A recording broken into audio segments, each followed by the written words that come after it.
Hola, muy buenas tardes, bienvenidas y como digo siempre, ¿por qué no? Bienvenidos también a una nueva emisión de La Vida en Violeta. Soy Verónica Pereira Carrillo, en operación técnica Marcelo Sáenz, a quien le enviamos un enorme saludo con nuestro agradecimiento por una excelente edición de nuestras emisiones virtuales. Y decirles que la semana pasada hemos celebrado nuestro segundo aniversario en el aire y ha sido realmente hermoso, muy emocionante saber que nos escuchan, que nos siguen, que nos apoyan. Por supuesto, pueden escuchar esta emisión especial del segundo aniversario del 11 de agosto de La Vida en Violeta en nuestra página de Facebook, que se llama justamente La Vida en Violeta, y también en YouTube. Búsquenla como La Vida en Violeta, segunda emisión. Y ha sido realmente hermoso recibir tantos mensajes de cariño, de solidaridad. Mil gracias a todas y todos quienes han querido estar presentes desde Europa, desde la Argentina y por supuesto desde nuestro querido Jujuy. Mil perdones también a las personas a las que no hayamos podido incluir en esta emisión especial de la semana pasada, pero saben que están en nuestros corazones y hemos tratado de visibilizarlas desde nuestro perfil de Facebook. Y hoy tenemos una emisión realmente especial con un tema que ha venido siendo recurrente, que ha sido la invisibilización de las mujeres.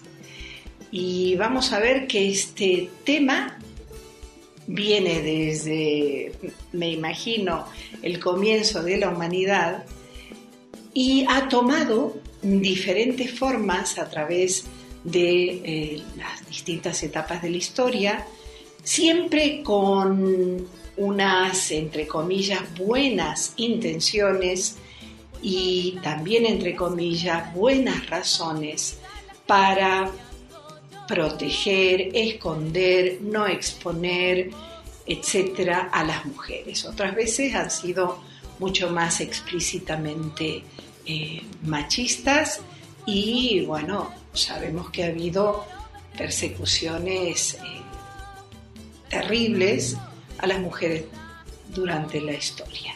Y la peor de las invisibilizaciones es la invisibilización de los trabajos de las mujeres.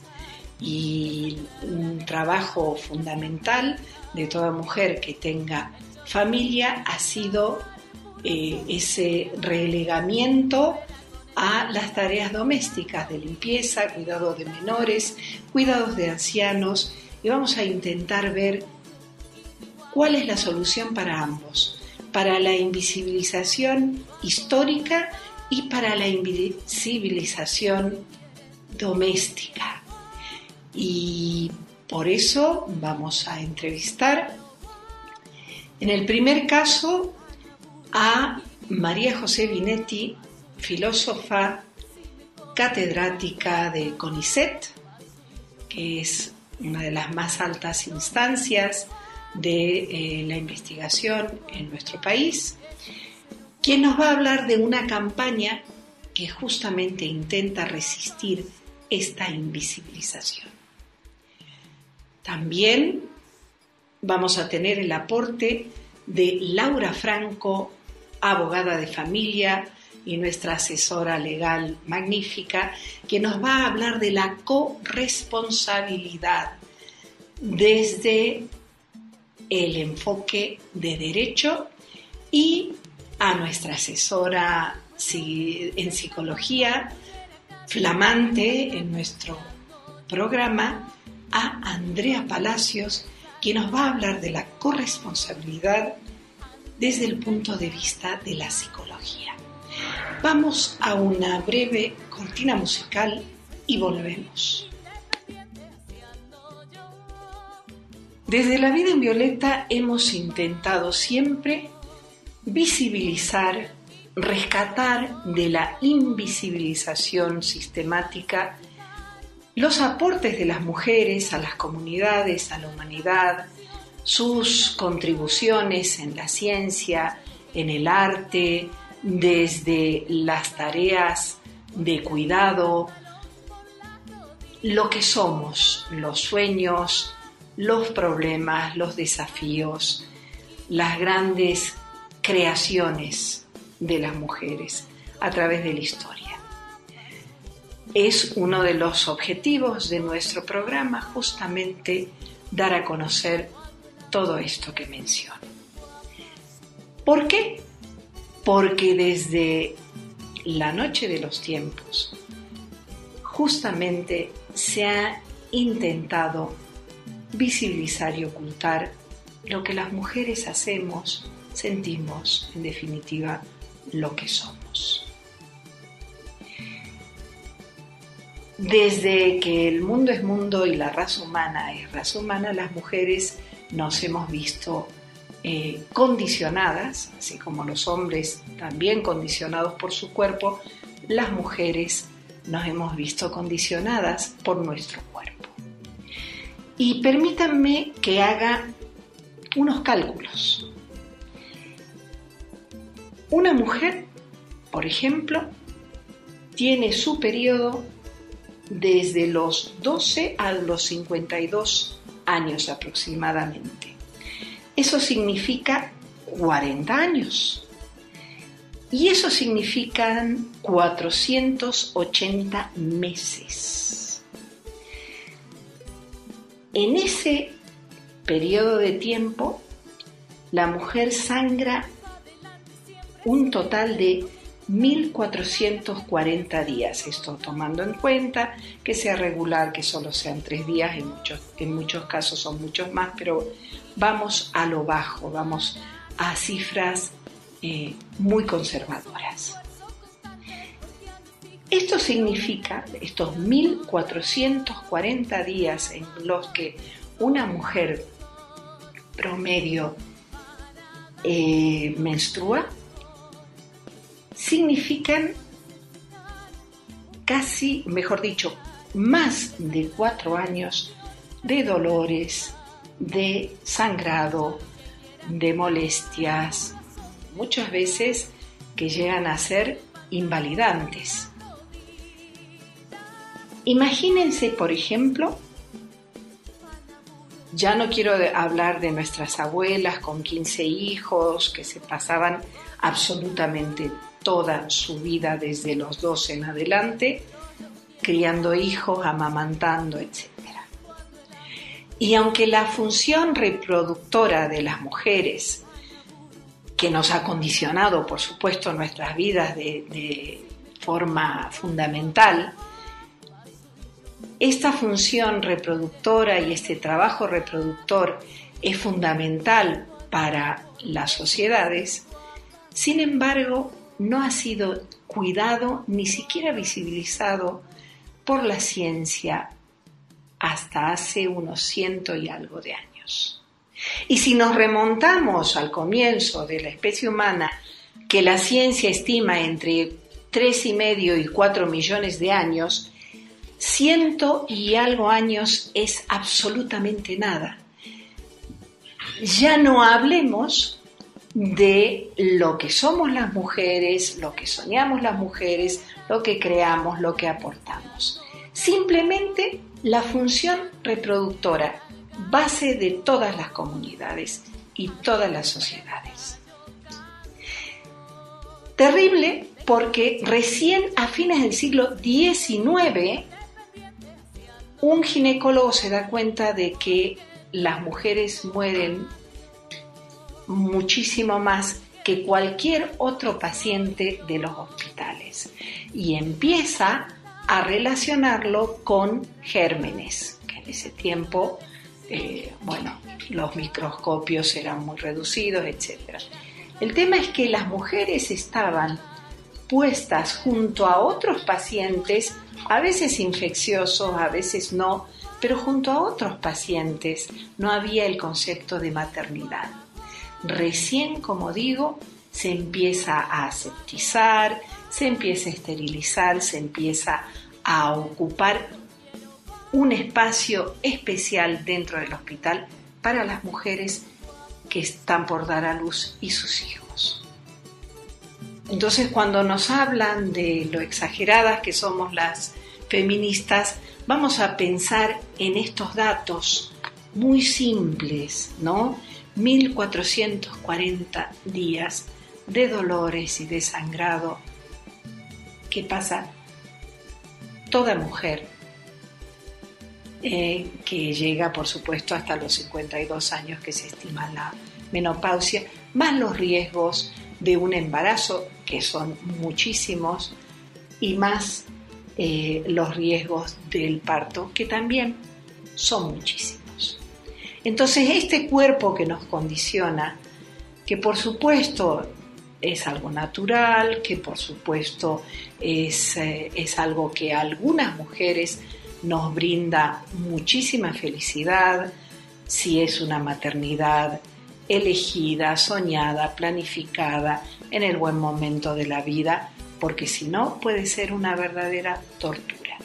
Entonces, este cuerpo, que ni siquiera tenía lugar en manuales de medicina, porque si ustedes se fijan, hasta hace muy poco tiempo, los manuales de medicina tipo tenían a hombres, el cuerpo del hombre, y sin embargo el cuerpo de la mujer estaba totalmente invisibilizado o poco estudiado.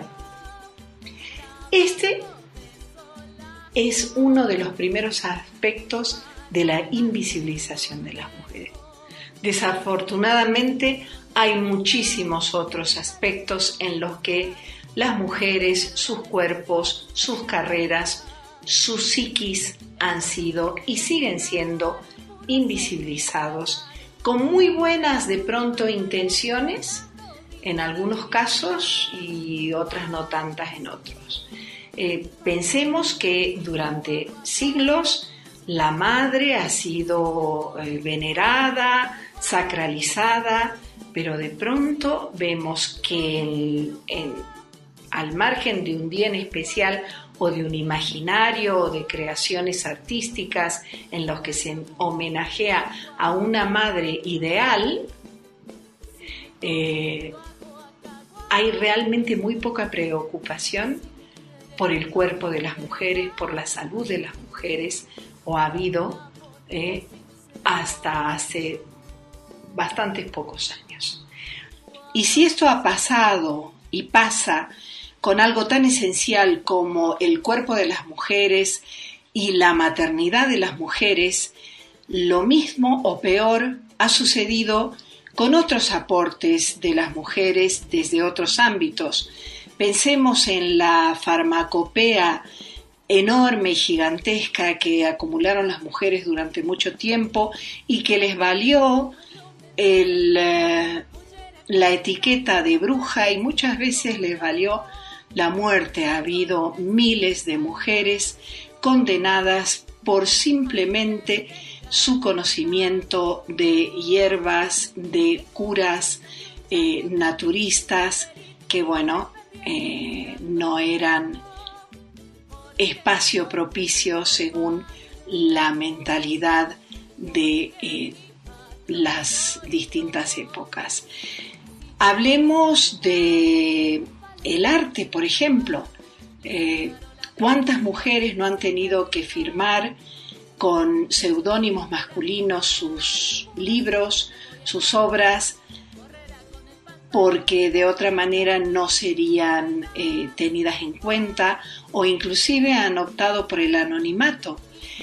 Todo el patrimonio anónimo, por ejemplo, en el canto, en el folclore de las sociedades, son de autoría de mujeres. Por supuesto, las canciones de cuna, por empezar, las canciones, por ejemplo, de agricultoras, citemos el ejemplo en África, todo eso se ha perdido o ha quedado como patrimonio anónimo.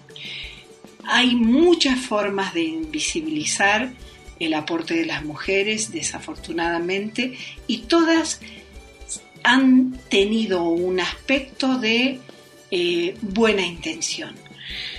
Tomemos el ejemplo más atroz, que ha sido la caza de brujas y la quema de brujas.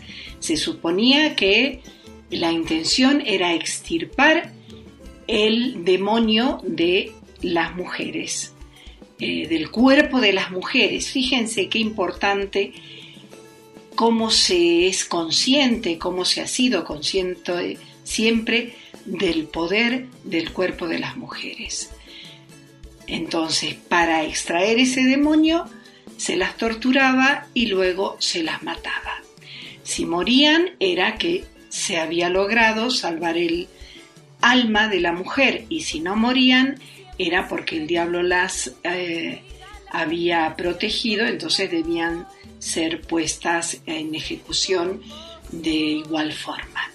Como esos muchísimos casos, entonces hoy en esta emisión de La Vida en Violeta vamos a hablar de una invisibilización tradicional, que son los cuidados de la casa, de menores y ancianos, y la solución, que es la corresponsabilidad, que es que todas y todos nos hagamos cargo de las tareas en común. Y una forma, también el otro tema que vamos a abordar, es una forma muy nueva de invisibilizar a las mujeres, a sus cuerpos y a sus aportes. Pero antes vamos a nuestro primer tema musical en Bitch I'm Madonna, Soy Madonna, por supuesto, de la famosísima cantante norteamericana Madonna. Es el último tema que ha salido de esta cantante.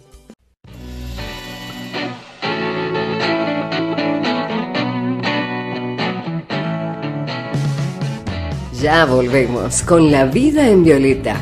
Esperamos tus comentarios y preguntas. Comunícate al 431-0935. Salvador de Jujuy.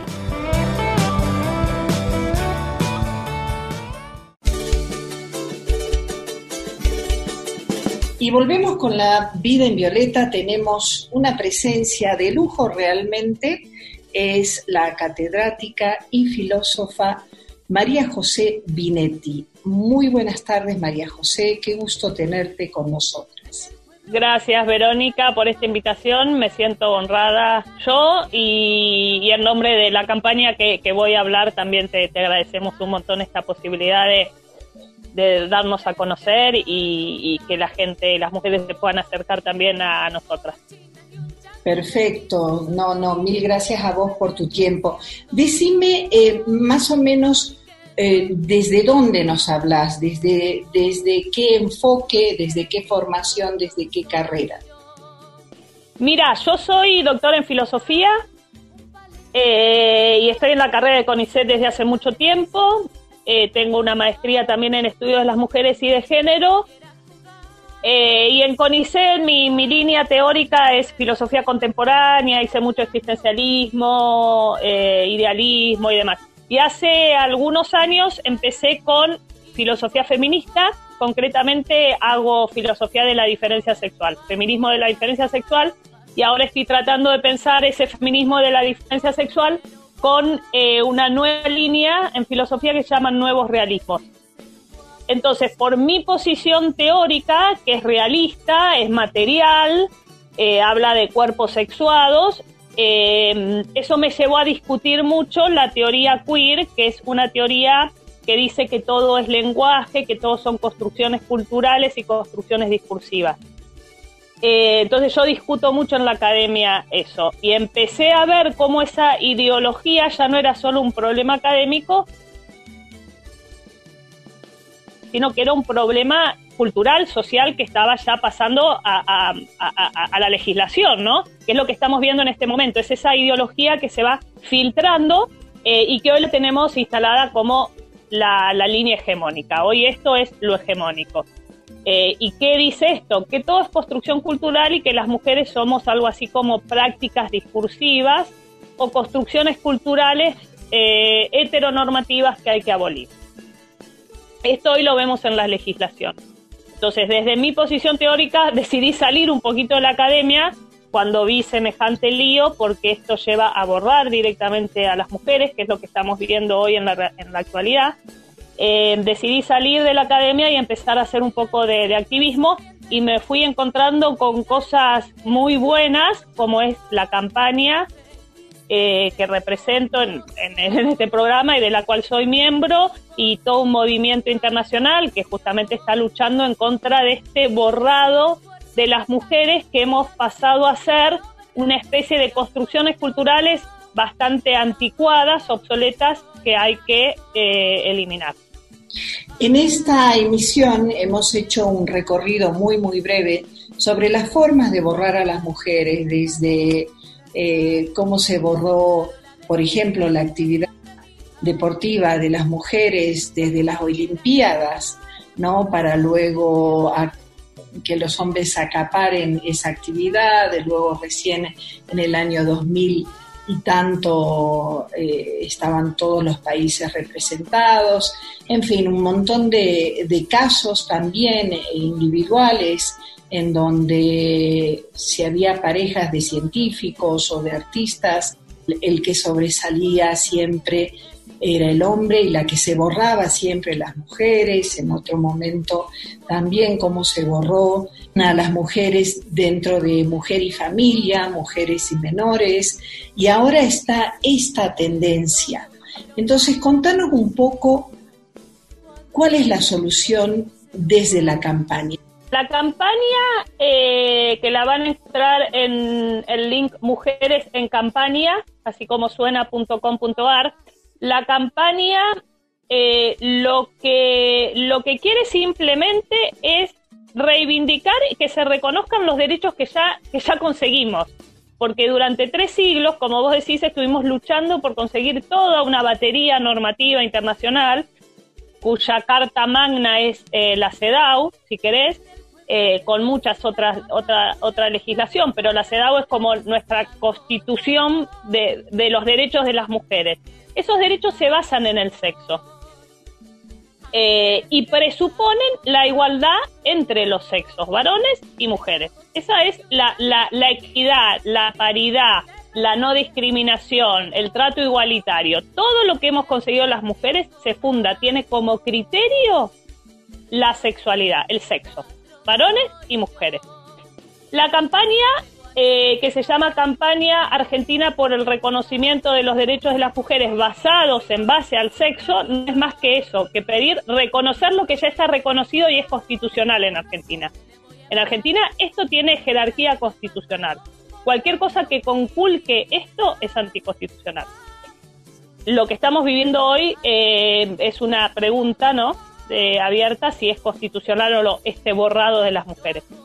Y nuestra campaña en concreto es la expresión local de la Women Human Rights Campaign, que es una campaña internacional que tiene ya 12.000 firmas, 12.000 firmantes de 118 países en todo el mundo y 233 organizaciones.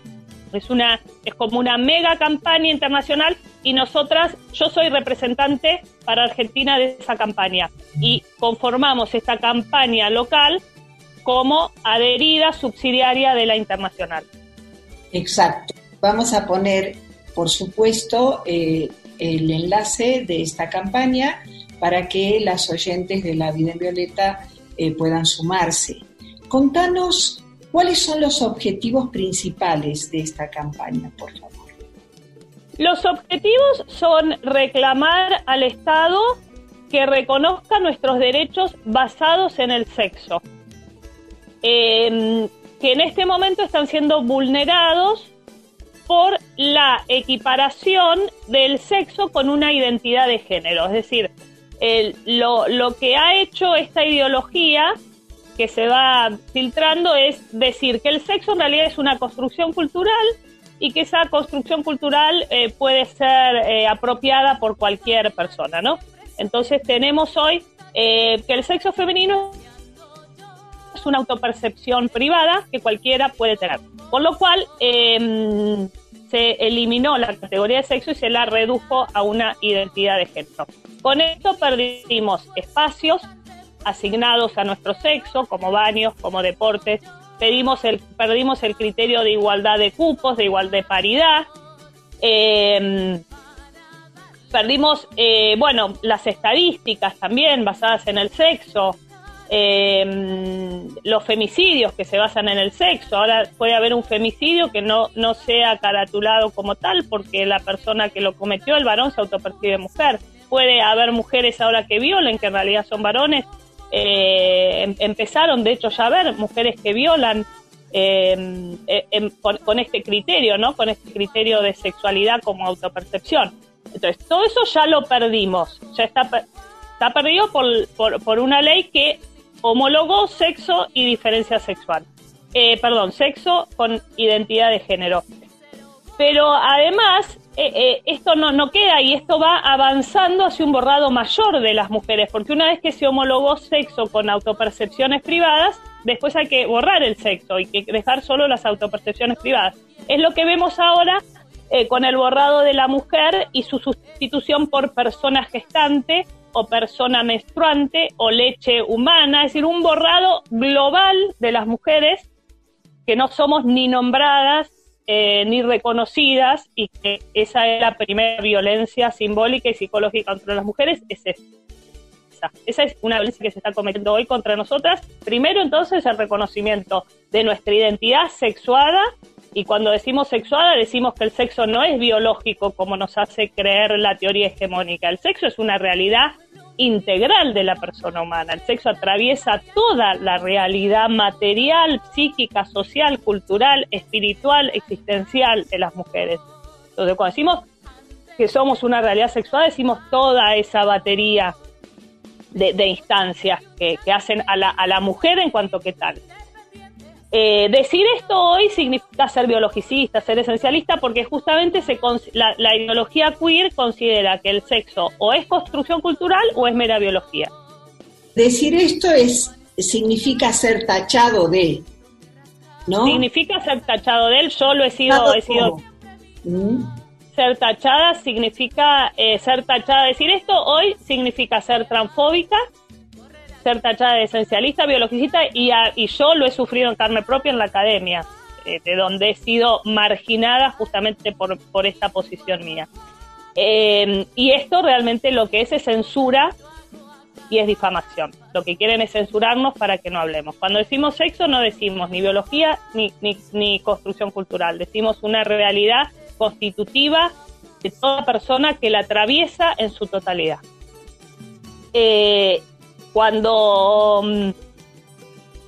decimos defender nuestros derechos en base al sexo, no negamos que las personas trans tengan sus derechos, no los negamos en absoluto. Tienen el derecho humano de cualquier persona humana y hay que contemplarlos y hay que reconocerlos. Pero su realidad no puede ser equiparada al sexo femenino, a las mujeres, porque esto distorsiona nuestros derechos. Esto vulnera y conculca los derechos de las mujeres basados en el sexo.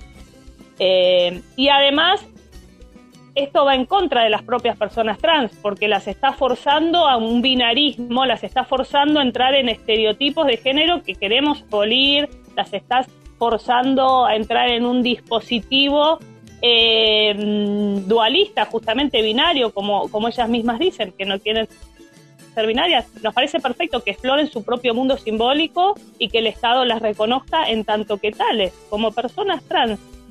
No hay necesidad de conculcar los derechos de las mujeres ni de forzarlas a ellas a hacer lo que no son. Hay que reconocerlas en tanto que tales, y en tanto que tales son personas trans con una identidad de género que no es sexo, es identidad de género. Reclamamos entonces, en principio el reconocimiento de lo que ya está reconocido. En realidad es anticonstitucional no reconocerlo. No nos pueden seguir borrando ni tratando de personas neutras o asexuadas con funciones como menstruante, gestante, amamantante. El otro día la ministra de Salud o todo su equipo hablaban de persona amamantante, de leche humana. Y después frenar también la agenda antifeminista que nos están avanzando, ¿no? Una agenda que no tiene nada que ver con los derechos de las mujeres, que conculca y que vulnera los derechos de las mujeres y que viene de la mano de toda esta ideología que borra el sexo para dejar en su lugar autopercepciones privadas. Me refiero a los grandes proyectos que tiene, que vienen manejados a nivel global y a nivel estatal, la gestación por subrogación, las infancias trans, los deportes incluyentes que dejan fuera, han borrado en absoluto a las mujeres como sujetas de sus propios espacios y que además las exponen a un peligro físico terrible por la disparidad justamente física entre varones y mujeres. Hemos hablado al comienzo de la emisión justamente de Martina Navratilova, quien es una activista reconocidísima, por supuesto tenista de nivel mundial y activista también a nivel mundial de los derechos de las personas LGTB, quien se ha manifestado claramente en desacuerdo en equiparar o incluir a mujeres trans en categorías de mujeres por una cuestión de resistencia, una cuestión muscular que no se compensa con ningún tratamiento hormonal y que, según dice Martina Navratilova, no lo digo yo, es una ventaja, constituye una ventaja mucho mayor que la que puede constituir, por ejemplo, el doping. Entonces, desde ahí hasta todas las consecuencias legales de las que luego hablaremos. María José Binetti, mil gracias por haber estado en La Vida en Violeta. Decinos a dónde, además de nuestra página de Facebook, a dónde se puede dirigir la persona interesada en apoyar esta defensa de las mujeres. Mira, yo le sugiero que firme nuestra campaña que está en mujeresencampaña.com.ar, que firme nuestra campaña y que firme también la campaña internacional que está en nuestra página. Está el link, cuando dice adherimos a, está el link de la campaña internacional. Y a partir de ahí nos vamos a estar comunicando, seguramente mandándole invitaciones por email para webinars o para eventos que vayamos a hacer. Así que dejando su email y confirmándolo, nuestra campaña pide una confirmación del email. A partir de ahí después nos remitimos a ella para hacerle llegar invitaciones. Excelente, mil gracias María José, y bueno, todo lo mejor para vos y toda la gente de la campaña a la que realmente La Vida en Violeta se une, y yo personalmente. Un gran abrazo. Gracias a vos, Verónica.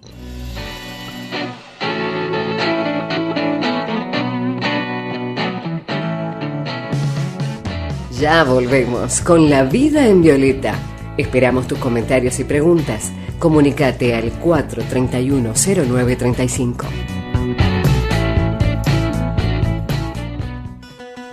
Al comedor o al merendero del barrio se enfrenta a una triple jornada, porque también deben colaborar con esa red. Esta economía del cuidado estuvo silenciada en el ordenamiento jurídico de nuestro país hasta la entrada en vigencia del Código Civil y Comercial en el año 2015, a partir del cual se hace referencia expresa al valor que tienen las tareas en el hogar. En efecto, podemos citar el artículo 433, que establece como una pauta de fijación de alimentos entre cónyuges el trabajo dentro del hogar, la dedicación a la crianza y educación de los hijos y sus edades.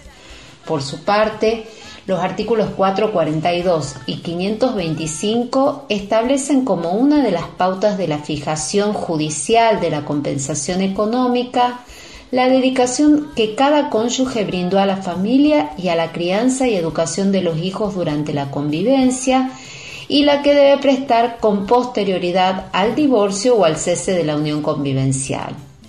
Por su parte, el artículo 455 establece: los cónyuges deben contribuir a su propio sostenimiento, al del hogar y al de los hijos en común en proporción a sus recursos. El cónyuge que no da cumplimiento a esta obligación puede ser demandado judicialmente por el otro para que lo haga, debiéndose considerar que el trabajo en el hogar es computable como contribución a las cargas, lo mismo que el artículo 520 para el caso de los convivientes.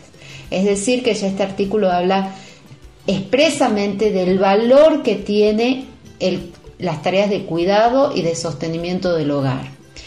Por su parte, el artículo 660 establece en forma expresa, en relación a los alimentos de los hijos, que las tareas cotidianas que realiza el progenitor que ha asumido el cuidado personal del hijo tienen un valor económico y constituyen un aporte a su manutención.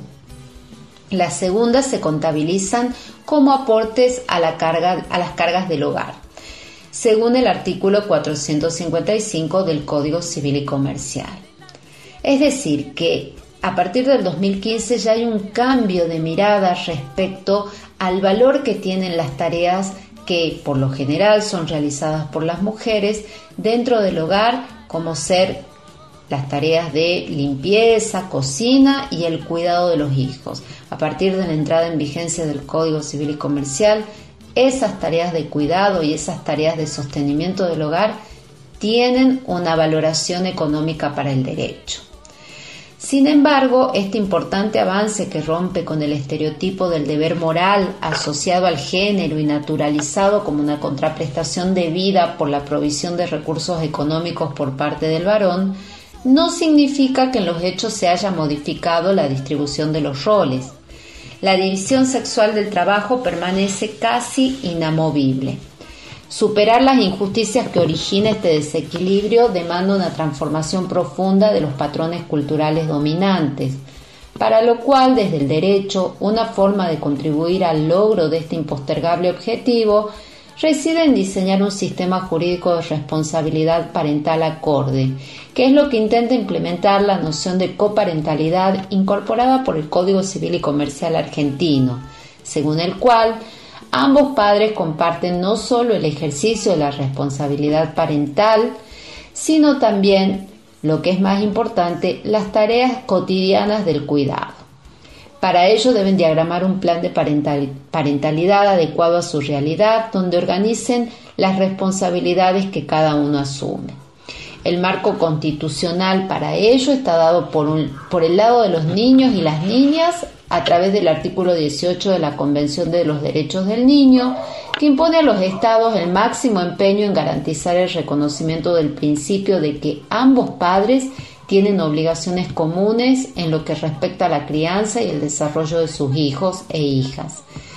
A ellos incumbe la responsabilidad primordial de su crianza y desarrollo, y por el lado de las mujeres, el marco constitucional convencional está dado por el artículo 16 de la Convención contra la eliminación de toda forma de discriminación de la mujer, que expresa el compromiso del Estado argentino de adoptar todas las medidas adecuadas para eliminar la discriminación contra la mujer en todos los asuntos relacionados con el matrimonio y las relaciones familiares, y en particular, según el inciso D, asegurar en condiciones de igualdad entre hombres y mujeres los mismos derechos y responsabilidades como progenitores, cualquiera que sea su estado civil, en materias relacionadas con sus hijos e hijas.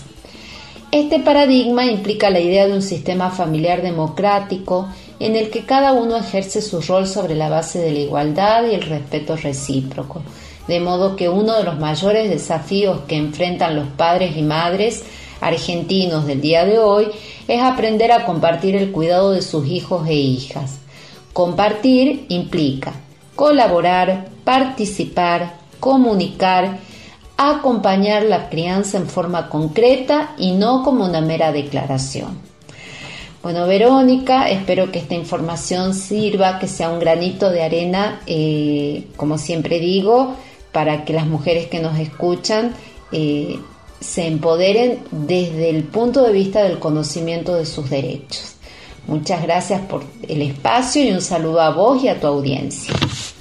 Y vamos ahora a nuestro último tema musical, que como bien saben está dedicado a las composiciones e interpretaciones de nuestras cantantes y compositoras jujeñas. En este caso vamos a escuchar a Eugenia Moore en el tema La sed de la tierra.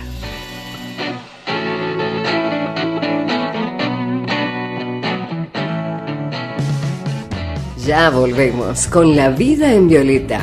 Esperamos tus comentarios y preguntas. Comunícate al 431-0935.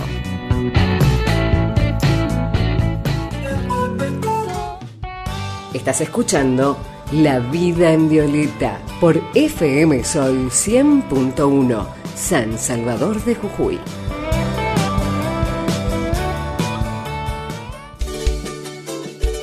Me siento cansada, siento que jamás se acaban las cosas por hacer en casa, siento que la única que sabe cómo lavar, limpiar, planchar o cuidar a mis hijas soy yo. Siento que es mi tarea como mujer y debo hacerlo sin quejarme ni pedir ayuda. Las tareas del hogar me impiden trabajar o estudiar fuera de casa, o no puedo desempeñarme como quisiera en mi profesión o mis estudios.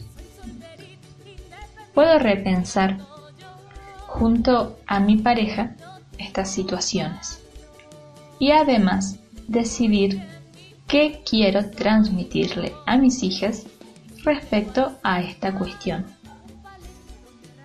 Como mujeres tenemos ese derecho y compartir las tareas del hogar no implica una ayuda por parte de los hombres, sino también su responsabilidad.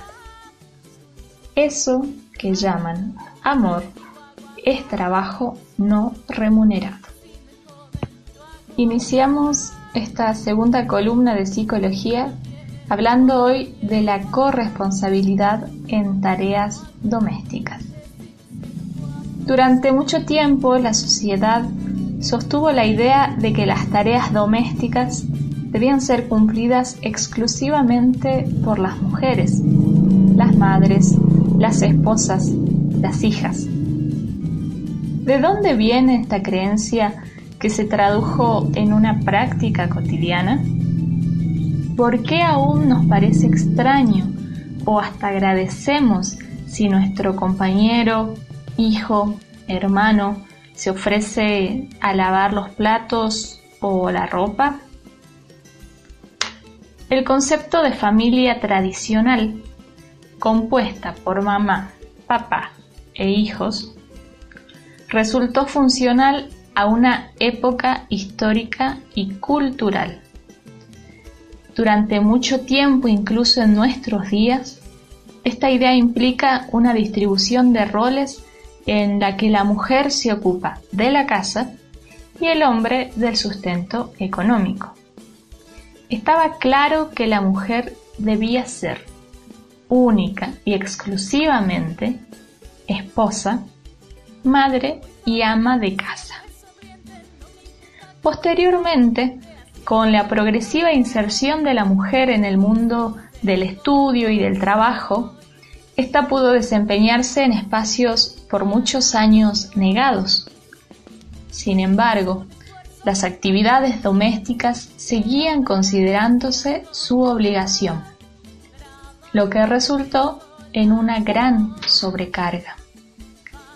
Incluso, y acentuándose fuertemente, en este contexto de pandemia y aislamiento mundial.